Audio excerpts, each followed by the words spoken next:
కేసీఆర్ ప్రజల్లోకి వస్తున్నారు. మరి బీఆర్ఎస్ కు పూర్వ వైభవం వస్తుందా? వరస ఓటములతో డీలా పడిపోయిన గులాబీ శ్రేణులకు కొత్త రక్తాన్ని ఎక్కిస్తారా? పంచాయతీ ఎన్నికలు అధికార కాంగ్రెస్ కు గట్టి పోటీనే ఇచ్చింది బీఆర్ఎస్. మరి అదే దూకుడు 2028 ఎన్నికల్లోనూ చూపిస్తుందా? అధికార కాంగ్రెస్ కు దీటుగా కేసీఆర్ అమలు చేయబోయే వ్యూహాలేంటి?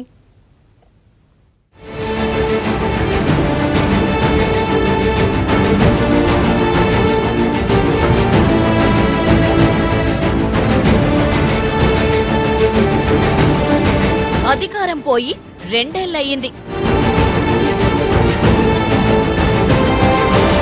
కేసీఆర్ ఫామ్ హౌస్ దాటి ఏడాదయ్యింది.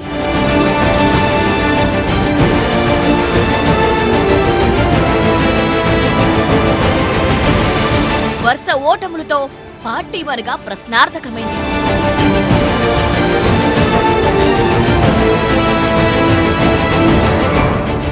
అయినా సరే తగ్గేది లేదంటోంది బీఆర్ఎస్.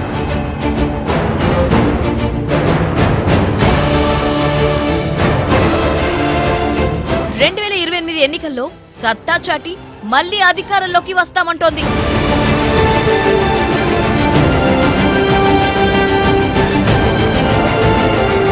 అంటోంది సరే, ఆ దిశగా వర్కౌట్ జరుగుతోందా?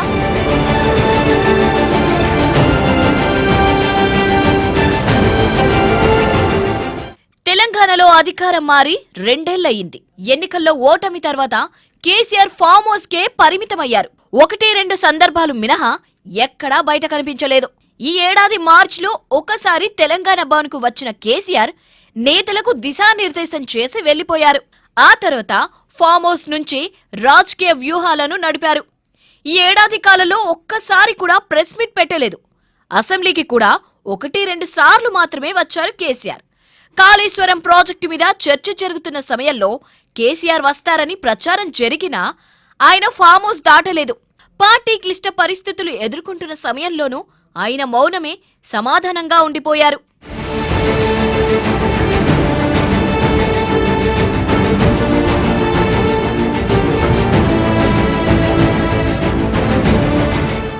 దీనికి తోడు వరుస పరాజయాలు పార్టీ క్యాడర్ను డీలా పడేలా చేస్తున్నాయి. ఉద్యమాలు ఏవైనా, ఎన్నికలు ఎలాంటివైనా ఇటు కేటీఆర్ అటు హరీష్ రావు వీళ్ళిద్దరే క్యాడర్ను ముందుండి పోరాడుతున్నారు. ప్రచారమైన పోరాటమైన అధికార పార్టీకి ఎదురొడ్డి నిలుస్తున్నారు. అయితే రేవంత్ స్థాయికి ఈ పోరాటం సరిపోవటం లేదనే మాట తెలంగాణ భవన్లో వినిపిస్తోంది. కేసీఆర్ కథన రంగంలోకి దిగితేనే రాజకీయం మారుతుందంటున్నారు బీఆర్ఎస్ నేతలు. అటు రేవంత్ సర్కారుకు ఇచ్చిన 2 ఏళ్ల టైం ముగియడంతో కేసీఆర్ కూడా రంగంలోకి దిగుతున్నారు. ఇక పార్టీ క్యాడర్ను ముందుండి నడిపిస్తారనే చర్చ జరుగుతోంది.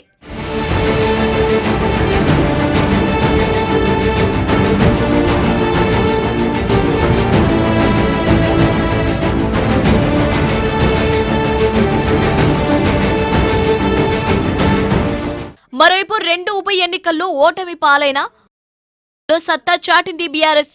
అధికార పార్టీని ధీటుగా ఎదుర్కొంది.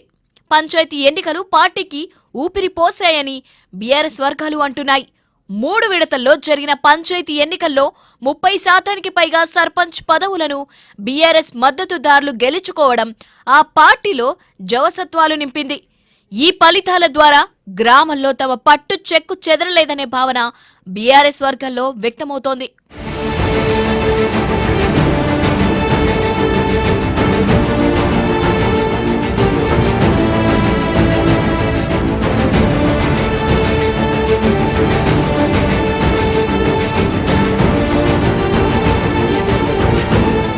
ఇదే దూకుడు ఇక ముందు కూడా చూపిస్తానంటున్నారు KTR.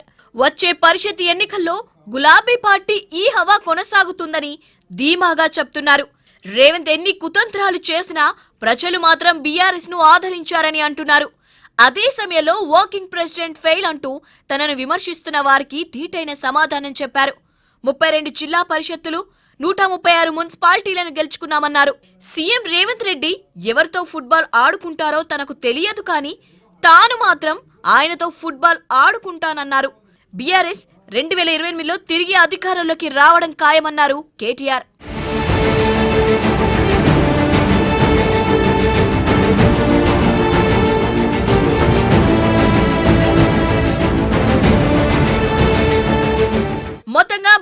Target next general elections.